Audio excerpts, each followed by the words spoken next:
오늘은 시편 89편의 말씀을 통해서 함께 은혜를 나누고자 합니다. 이 시편 89편은 오늘 머리글에 에스라인 에단의 마스길이라는 머릿말이 붙어 있습니다.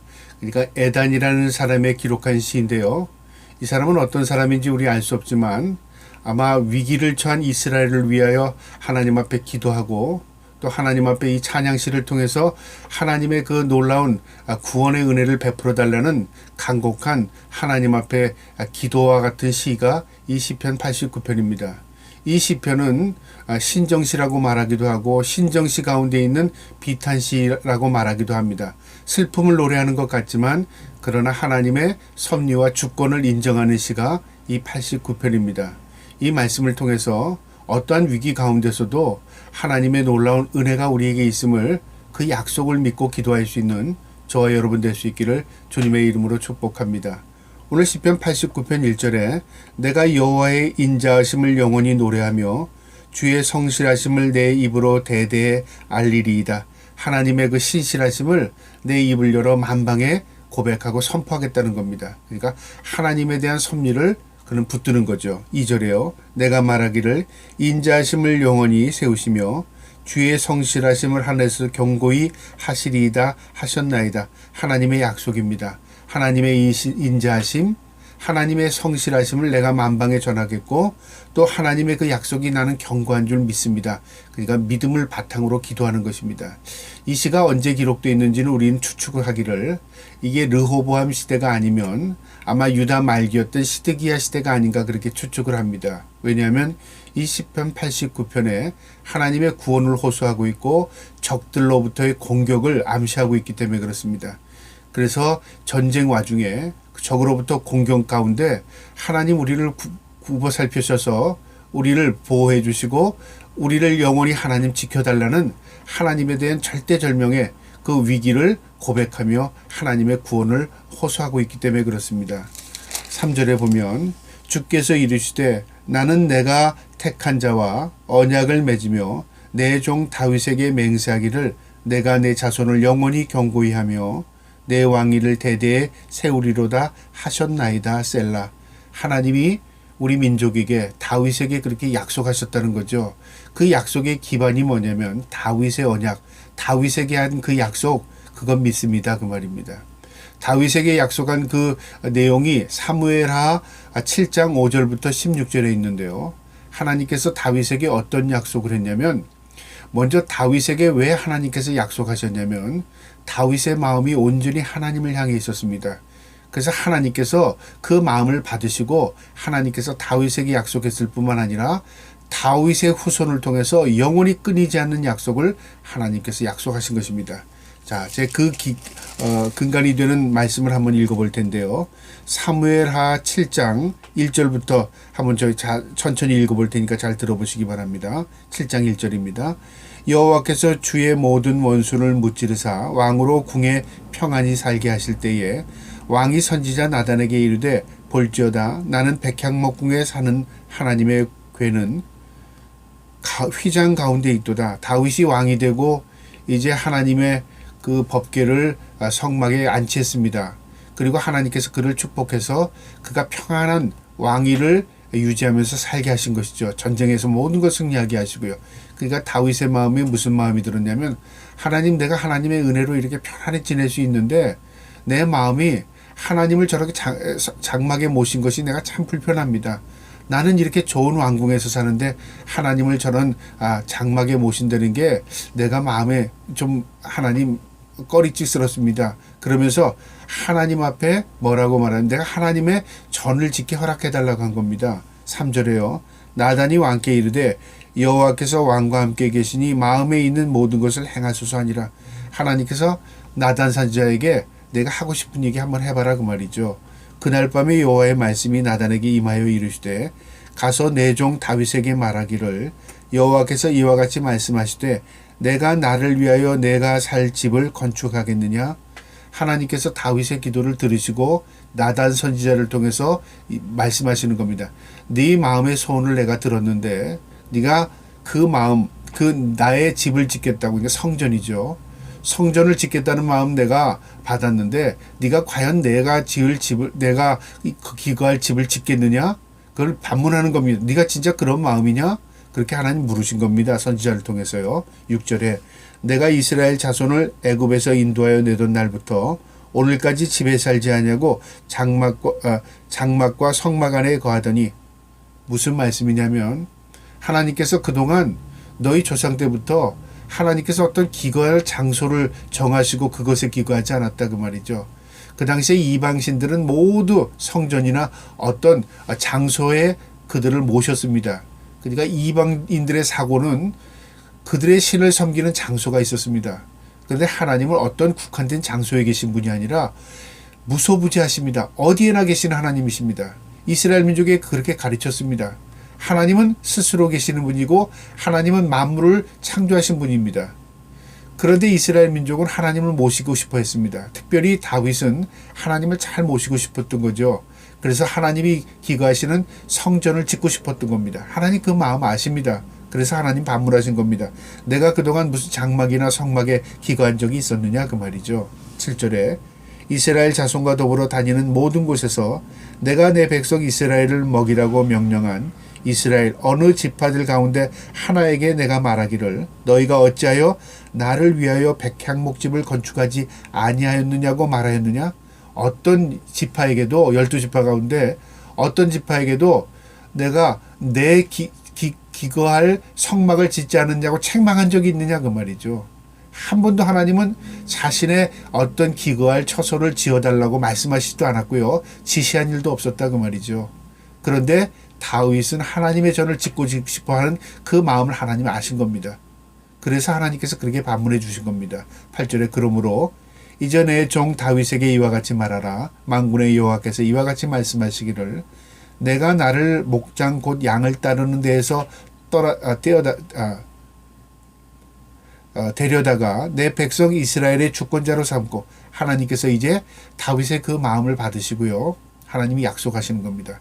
너를 이스라엘 내 백성의 주권자 왕으로 삼겠다. 하나님의 약속입니다. 뿐만 아니라 9절에 내가 모든 곳에서 내가 너와 함께 있어 내 모든 원수를 내 앞에서 멸하였은즉 땅에서 위대한 자들의 이름같이 내 이름을 위대하게 만들어 주리라. 내가 내 적들을 다 무찔릴 수 있도록 하나님이 함께 하실 뿐만 아니라 너를 위대한 왕으로 세워주겠다. 하나님의 약속입니다. 왜 그런 약속을 다윗에게 했습니까? 다윗의 마음을 받으신 겁니다. 우리도 하나님 앞에 마음을 드리면요, 하나님께서 우리의 인생을 책임져 줄 뿐만 아니라 하나님께서 우리를 통하여 영광 드러내 주십니다. 그게 성경적인 겁니다. 10절에 내가 또 내 백성 이스라엘을 위하여 한 곳을 정하여 그를 심고 그를 거주하게 하고 다시 옮기지 못하게 하며 악한 종류로 전과 같이 그들을 해하지 못하게 하며 하나님이 지켜주신다는 겁니다. 그 다음에 11절에 전에 내가 사사에게 명령하여 내 백성 이스라엘을 다스리던 때와 같이 아니하고 너를 모든 원수에게 벗어나 편히 쉬게 하리라. 여호와가 또 내게 이르노니 여호와가 너를 위하여 집을 짓고. 무슨 말이냐면 네가 내 집을 짓는다고 하는데 내가 그 마음 알아. 그 마음 받을게. 내가 너를 위하여 집을 주겠다는 거죠. 하나님이 그럼 건설해 주겠다는 건가요? 그게 아니라 하나님이 지으는 집은 뭐냐면요, 영적인 것을 의미합니다. 너를 통해서 내 후손을 번성케 하겠다. 너를 통해서 내가 너를 축복하겠다. 너를 통해서 내가 만방에 하나님의 이름을 전파하겠다. 하나님께서 사용하시고 하나님이 그 집을 견고하게 하시는 겁니다. 그리고 그래서 시편에 하나님이 집을 세우지 아니하면 수고하는 자의 수고가 헛되다고 말합니다. 우리가 아무리 수고하고 노력할지라도 하나님이 함께 하시지 않으면 헛된 것이다 그 말이죠. 그래서 다윗을 위하여 하나님이 오히려 집을 지어주시겠답니다. 12절에요. 내 수완이 차서 내 조상들과 함께 누울 때에 네가 죽어서 네가 네 조상들과 함께 누울 때 그 말입니다. 내가 내 몸에서 내 씨를 내 뒤에 세워 그 나라를 견고하기리라. 네 후손들이 계속 왕위를 이어갈 것이다 그 말입니다.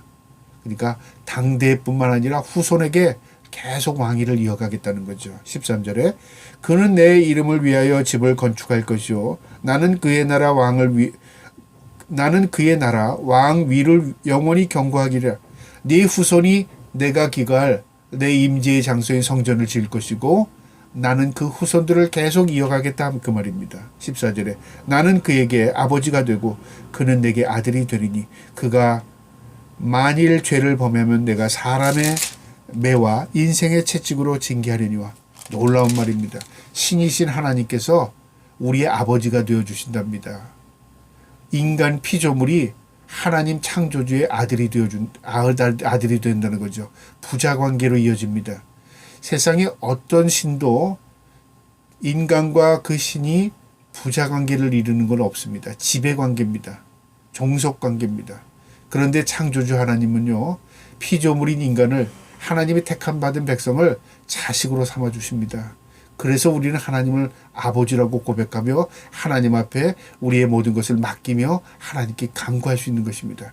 놀라운 은혜와 축복입니다. 그런데 하나님께서 아들 삼는 것만 아니라 아들처럼 대우해 주겠다는 거죠. 어떻게 대우하시냐면 사람의 매와 인생의 채찍. 사람처럼 자식이 말을 안 들으면 매를 들어요. 그 다음에 하나님께서 우리를 자식처럼 취급해 준다는 건 뭐냐면요. 내가 하나님의 뜻대로 살지 않으면 하나님 매를 든다는 거죠. 하나님께서 가지 말라는 길을 가면 우리에게 다른 길을 가지 못하도록 막으시고 채찍으로 우리를 올바른 길로 인도하신다는 거죠. 이게 사랑입니다. 그러니까 세상의 심판과 하나님의 백성이 받는 징계는 달라요. 세상은 끝내는 것이지만 심판은요. 하나님의 백성에게 주시는 징계는 돌이키게 하는 것입니다. 하나님의 백성으로 거룩하게 살게 하시는 것입니다. 그게 은총입니다. 그렇게 하시겠다는 겁니다. 약속이요. 15절에 내가 내 앞에서 물러나게 한 사울에게서 내 은총을 빼앗은 것처럼 그에게서 빼앗지 아니하리라. 네 선왕이었던 사울에게 행했던 것처럼 너에게 행하지 않겠다고 말이죠. 사울은 어땠습니까? 처음에는 순수한 마음으로 하나님 말씀대로 행하는 것 같았지만요. 나중에는 그 왕위를 계속 이어가려고 욕심으로 가득 찼었습니다. 그래서 심지어는 신까지 접신하는 그런 하나님 미워하는 일까지 행했습니다. 결국 그는 그 일로 죽게 되지 않습니까? 다윗은 하나님 중심의 삶을 살려고 그는 힘썼습니다. 그래서 하나님을 잘 모시고 싶었습니다. 하나님이 기뻐하는 일을 행하고 싶었습니다. 그랬더니 하나님께서 그가 기뻐할 수 있도록 하나님께서 행해 주신다 그 말이죠. 우리가 하나님의 기쁨이 되면 어떻게 되냐면 하나님이 우리의 기쁨이 되어 주십니다. 이게 성경적인 겁니다. 16절입니다. 내 집과 내 나라가 내 앞에서 영원히 보존되고 내 왕위가 영원히 경고하리라. 너뿐만 아니라 내 후대의 자손들이 그 왕위를 지속적으로 보존해 나갈 것이다 그 말입니다. 그것을 나단 선지자를 통해서 다윗에게 약속해 주셨습니다. 이 약속이 다윗 약속, 다윗 언약이라고 말합니다. 자, 시편으로 다시 돌아가면요. 이 89편은 그 시편을 기반으로 지금 이 시편의 기자인 에단이 그것을 하나님 앞에 간구하는 겁니다. 하나님, 우리의 왕이었던 다윗 왕에게 약속한 그 약속 지금도 변치 않은 줄 나는 믿습니다. 그런데 지금 상황이 우리나라가 지금 풍전등화 앞에 있습니다. 지금 적들이 우리를 에워싸고 있고 적들로부터 우리가 지금 공격당해서 우리가 지금 힘든 상황에 있습니다. 그런데 하나님 약속한 우리는 믿으면 이 일이 하나님의 은혜로 우리는 보호받을 줄 믿습니다 하는 거죠. 상황은 전혀 그게 아닌데 무엇을 믿고 있습니까? 약속, 말씀을 믿는 겁니다. 우리가 이 세상에서 살아갈 때 상황은 전혀 우리가 믿음대로 되지 않는 것 같아요. 그래서 어떻게 해야 된다고요? 그럼 말씀을 버리고 상황을 따라갑니까? 성경은 우리에게 뭘 가르쳐 주냐면요. 상황을 바라보지 말고 말씀을 믿으라는 겁니다. 상황은 우리가 현실인 것 같고 말씀은 허상인 것 같잖아요. 거꾸로입니다. 말씀은 영원히 변치 않고요. 실제적인 우리 누르는 이 상황은 이 신기루와 같은 겁니다. 눈에 보이는 게 진짜가 아니라 보이지 않는 그리고 영원하신 하나님이 진짜인 것입니다. 말씀이 우리에게 영원히 변치 않는 겁니다. 그래서 믿음은 뭐냐면 하나님의 말씀을 붙드는 겁니다. 상황을 바라보고 상황에 절망하는 게 아니라 말씀을 믿고 말씀을 의지할 때 우리에게 참된 힘을 하나님이 허락하십니다. 이 에단은 그것을 의지하고 하나님 기도합니다. 그러면서 5절부터 하나님에 대한 그 약속을 믿고 하나님을 찬양합니다. 그 다음에 26절은 그 말씀을 근거로 해서요. 또 이렇게 고백합니다. 26절. 그가 내게 이르기를 주는 나의 아버지시오 나의 하나님이시오. 아까 사무엘하 7장에 그 말씀이 나왔죠. 너는 내 백성이 아들이 되고 나는 너의 하나님이 되리라. 아들이 되고 아버지가 되어준다고 그랬습니다. 그 말씀을 기초로 하는 겁니다. 나의 아버지요 나의 하나님이시오 나의 구원의 바위시라 하시로다. 하나님은 우리 아버지가 되시고 우리를 지키시는 하나님, 무소부지하신 하나님이 되시고 우리를 구원하시는 하나님이시고 우리 지키시는 하나님, 바위가 되신다 그 말입니다. 약속을 근거해서 지금 그는 고백하고 있습니다. 27절에 내가 또 그를 장자로 삼고 세상 왕들에게 지존자가 되게 하며, 하나님의 약속이죠. 다윗에게 이스라엘 백성의 지존자가 되게 하겠다고 했습니다. 28절에 그를 위하여 나의 인자함을 영원히 지키고 그와 맺은 나의 언약을 굳게 세우며, 하나님의 약속을 굳게 세운다고 했습니다. 하나님이요. 그 약속을 의지하는 겁니다. 29절에 또 그의 후손을 영구하게 하여 그의 왕위를 하늘의 날과 같게 하리로다. 하나님께서 그의 후손들을 영원히 왕위를 이어가게 하겠다고 했습니다. 그 약속을 또 근거한 겁니다. 하나님께서 그렇게 하신다고 약속했습니다. 30절에요. 만일 그의 자손이 내 법을 버리며 내 규례대로 행하지 아니하며 내 율례를 깨트리며 내 계명을 지키지 아니하면, 하나님의 법, 하나님의 율례, 하나님의 계명, 하나님의 법도 모두 하나님의 말씀을 의미하는 거죠. 하나님의 말씀을 저버리고 하나님 말씀대로 살지 않으면 하나님 어떻게 하시겠다고 했냐면 32절에 그 근거가 내가 회초리로 그들의 죄를 다스리며 채찍으로 그들의 죄악을 벌하리로다. 하나님이 우리 아버지가 되셔서 우리를 자식처럼 대한다고 그랬죠. 매로 회초리로 하나님께서 이끌어 가신다고 했습니다.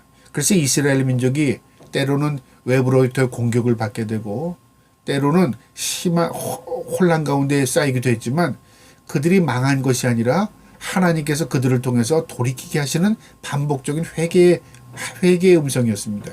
하나님께서 그 메시지를 준 겁니다. 이스라엘 민족에게 그렇게 하셨다 그 말이죠. 자식 대우한 겁니다. 34절에 내 언약을 깨뜨리지 아니하고 내 입술에서 낸 것을 변하지 아니하리로다. 하나님의 약속은 하나님이 신실하게 지켜나가겠다 그 말입니다. 35절에 내가 나의 거룩함으로 한 번 맹세하였은즉 다윗에게 거짓말을 하지 아니할 것이라. 하나님이 거룩하게 약속하신 것, 하나님 거짓말로 그것을 다시 거둬들이지 않는다 그 말이죠. 신실한 하나님을, 그 말씀을 의지해서 기도합니다. 자, 이 에단은 하나님의 그 약속을 신실하게 믿고, 하나님 우리가 지금 상황은 이렇지만 하나님의 말씀은 우리를 어떤 상황에서도 지켜주신다고 나는 그 약속하신 말씀을 믿습니다 그 말입니다. 자, 38절에 그러나 이건 무엇을 반대 상황이 일어났다 그 말이죠. 하나님의 약속을 나는 믿고 하나님의 약속대로 우리 민족을 이끌어낸 줄 나는 믿습니다. 그런데 지금 상황이 그렇게 되지 않았습니다. 왜 그렇게 되지 않았냐면 하나님이 지켜주시지 않은 게 아니라 이스라엘 민족이 하나님의 말씀대로 살지 않은 거예요. 하나님께서 그래서 매를 드는 겁니다. 그런 상황입니다. 그러나 38절에 주께서 주의 기름 부음 받은 자에게 노하사 물리치셔서 버리셨으며, 하나님께서 화가 나셨다면 노하셔서 그를 버리셨다면 물리치셨다. 저리 가 그 말이죠. 왜 그런 일이 벌어졌냐면 우리의 문제인 줄 아는 거예요. 근데 지금 상황이 그런 상황이라 그 말이죠. 39절에 주의 종의 언약을 미워하사 그의 관을 땅에 던져 욕되게 하셨으며, 주의 종의 언약, 하나님과 다윗을 향하여 하신 그 약속 언약을 하나님께서 미워하셨다. 그러니까 하나님께서 그 약속을 지키지 않는 게 아니라 누가 파괴했냐면 하나님의 택함 받은 백성이 파괴했다 그 말이죠. 약속은 서로 신실하게 지킬 때 유지되는 것입니다. 한쪽에서 그 약속을 저버리면요, 한쪽에서 아무리 신실하게 지키려고도 약속은 파괴되는 것입니다. 이것을 이야기하는 겁니다. 영광이 땅에 떨어졌다 욕되게 했답니다. 이 왕권이 땅에 떨어졌다 그 말이죠. 하나님의 택함 받은 백성이 짓밟히게 되었다 그 말입니다. 40절에 그의 모든 울타리를 파괴하시며 그의 요새를 무너뜨리셨으므로, 울타리 요새는 뭐냐면 벽 보호하는 것이죠. 성을 보호하는 것이 성벽입니다. 그 다음에 군대를 보호하고 백성을 보호하는 게 요새입니다. 이 보호하는 게 다 무너져 버렸습니다. 누가 보호하는데요? 하나님이 보호하시는 겁니다. 하나님 우리의 산성이시요 요새시요 방패시요 그 말입니다. 근데 그게 무너져 버렸답니다. 41절에 길로 지나가는 자들에게 대한 탈취를 당하며 그의 이웃에게 욕을 당하였나이다. 성이 무너졌고 벽이 무너졌고 요새가 무너지니 지나가는 사람들이 다 집어가는 거죠. 다 약탈을 당하는 거죠. 적들로부터 공격을 당하는 거죠. 그런 일을 당하게 된다 그 말입니다. 42절에 주께서 그의 대적들의 오른손을 높이시고 그들의 모든 원수들을 기쁘게 하셨으나 대적들의 손을 높이 드셨다는 건 뭐냐면 대적들에게 승리를 주셨다 그 말이죠. 그럼 우리는 어떻게 돼요? 그 대적들로부터 공격을 당한 거죠. 어떻게 이런 일이 벌어질 수 있느냐 그 말이죠. 왜 그랬느냐? 하나님의 백성이 하나님의 말씀대로 살지 않음을 통해서 거꾸로 됐다 그 말이죠. 적들이 오히려 강해지고 우리가 오히려 쇠퇴해서 그로부터 공격을 당하게 되었습니다. 그 말입니다. 43절에 그의 칼날은 둔하게 하사 그가 전장에서 더 이상 버티지 못하게 하셨으며 그의 칼날은 누구냐면 이스라엘 군대. 하나님의 백성은 오히려 칼날이 둔하게 됐답니다. 칼이 둔해졌다는 게 뭐죠? 능력이 없게 됐다. 아무 소용없게 됐다 그 말이죠. 우리 인간의 힘이라는 게 바로 이런 겁니다. 우리 인간의 아무리 술수를 쓰고 아무리 방법을 구사하고 아무리 장꾀를 부려도요. 하나님께서 훅 불어버리면 다 날아갑니다. 인간이 이 땅에 있는 모든 지식, 이 땅에 있는 모든 문명, 이 땅에 있는 모든 것들이 하나님을 대적하게 되면요. 하나님께서 다 훅 불어버립니다. 오늘날도 자연재해 앞에 인간은요. 무용지물입니다. 아무것도 할 수 없습니다. 땅이 조금만 흔들려도 인간은 두려움에 떨고요. 천재지변이 일어나도 인간은 무방비 상태입니다. 인간의 연약함을 보여주는 겁니다. 지금 이 에단은 그것을 이야기하는 겁니다. 하나님의 약속이 싹 없어져 버리니까 우리의 죄악으로 해서 하나님의 약속이 없어지니까 우리 울타리가 무너져서 모든 것이 다 능력이 다 소멸되어 버렸습니다. 그 말입니다. 44절에 그의 영광을 그치게 하시고 그의 왕위를 땅에 엎으셨으며 영광이 다 땅에 떨어져 버렸다 그 말이죠. 45절에 그의 젊은 날들을 짧게 하시고 그의 수치로 덮으셨나이다. 젊은 날을 짧게 했다. 그러니까 단축되었다 그 말이고요. 젊은 날이 짧았던 거니까 빨리 죽었다 그 말입니다. 전쟁이 일어나면 젊은이들이 나가서 빨리 죽는 일이 많죠. 또 왕위가 짧아지면 수명이 짧아지는 거죠. 그리고 수치를 당하게 되었다 그 말이죠. 46절에 여호와여 언제까지니까 스스로 영원히 숨기시나이까 주의 노가 언제까지 불붙듯 하시겠나이까. 하나님 언제까지 우리에게 진노를 베푸실 겁니까? 언제까지 주님 그 위험을 그 두려움을 우리가 주님 앞에 떨게 하겠습니까? 그 말이죠. 이건 무엇을 말하는 거냐면 하나님의 신실하심을 의지하며 하나님께 간구하는 겁니다. 하나님 나는 그러지 아니하실 줄 믿습니다. 하나님 긍휼의 하나님인 줄 나는 믿습니다. 그 말입니다. 그러니까 이 시편은 그 상황 가운데서도 하나님에 대한 의지함, 하나님에 대한 그 신실함에 대한 것을 붙드는 겁니다. 47절에 나의 때가 얼마나 짧은지 기억하소서. 내가 안개와 같은 인생인 것, 내가 신기루와 같은 존재인 것을 하나님 기억하시고 내 연약함을 아시는 주님 우리를 빨리 구원하여 주시고 이 문제를 극복할 수 있도록 은혜를 베풀어 달라는 겁니다. 49절에요. 주여 주의 성실하심으로 다윗에게 맹세하신 그 전의 인자하심이 어디 있나이까. 하나님께서 약속하신 그 신실한 약속 어디 있습니까? 그 말이죠. 하나님께 따지는 겁니까? 그 말이 아니라 그 약속을 우리는 믿습니다. 이 상황 가운데서도 믿습니다. 그게 하나님을 신뢰하는 겁니다. 우리가 세상에 살지만 세상에 우리가 담겨져 있다고, 세상 가운데 있다고 세상이 전부라고 생각하는 거 참 어리석인 겁니다. 세상에 우리가 있지만요. 그러나 세상을 움직이시는 분도 하나님이심을 기억하고 하나님께 간구해야 합니다. 문제 해결의 열쇠는 하나님께 있습니다. 그것을 알아야 하는 것입니다. 50절에 주는 주의 종들이 받은 비방을 기억하소서. 많은 민족의 비방이 내 품에 있나이다. 내가 죄악으로 인해서 결국 내가 비방거리가 되고 많은 민족이 나를 웃음거리로 삼습니다. 그것을 지금 하나님 앞에 한탄하면서 하나님 앞에 잘못된 것을 깨닫는 겁니다. 51절에 여호와여 이 비방은 주의 원수들이 주의 기름을 부은 받은 자들의 행동을 비방한 것이로소이다. 우리가 비방받는 것은 하나님께 기름 부음 받은 자, 택함 받은 자, 하나님의 자녀들이 비방받는 겁니다. 그 말이죠. 그러니까 하나님 좀 알아주세요. 그 말입니다. 간곡히 하나님께 간구하는 것입니다. 그런 이후에 어떻게 하나 보세요. 마지막 52절입니다. 여호와를 영원히 찬송할지어다. 아멘 아멘. 이게 무슨 말입니까? 하나님께 비방하는 소리, 우리를 이렇게 지금 비참합니다. 그러면서 갑자기 여호와를 영원히 찬송하리로다. 그 말이에요.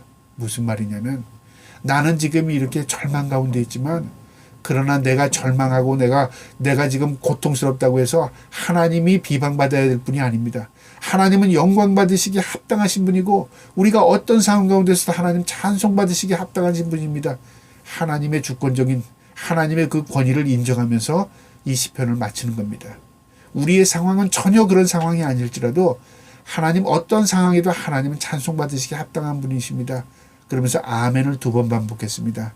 아멘이라는 참 그렇습니다. 나도 그렇다고 믿습니다. 그 말이죠. 참 그렇습니다. 그러합니다. 그렇습니다. 그렇습니다. 그 말이죠. 하나님은 찬송받기에 합당하십니다. 하나님은 영광받기에 합당하십니다. 그렇게 노래를 마쳤어요. 이게 신앙의 고백입니다. 우리가 상황을 살아갈 때요. 우리의 상황을 바라보고 절망할 수 있습니다. 그러나 그 절망으로 끝난다면 우리는 세상에 있는 사람과 똑같은 거죠. 절망의 상황 가운데 소망을 하나님께 두는 것입니다. 우리가 고통과 아픔 가운데 우리가 하나님께 모든 것을 맡기는 것입니다. 그럴 때 하나님께서 놀라운 은혜를 우리에게 베풀어 주시는 겁니다. 그리고 우리가 어떤 상황에 있을지라도 하나님을 찬송하는 거 잊지 말아야 합니다. 하나님 영광 받으시기에 합당하십니다. 하나님 우리가 이 가운데서도 하나님을 노래하고 찬양하겠습니다. 그러면 우리는 하나님을 찬양하면요. 하나님은 우리의 모든 것들을 개입하셔서 해결해 주십니다. 그게 전지전능한 하나님의 역사라는 것입니다. 저와 여러분이 그 하나님의 역사를 날마다 경험해 나갈 수 있기를 주님의 이름으로 축복합니다. 아멘.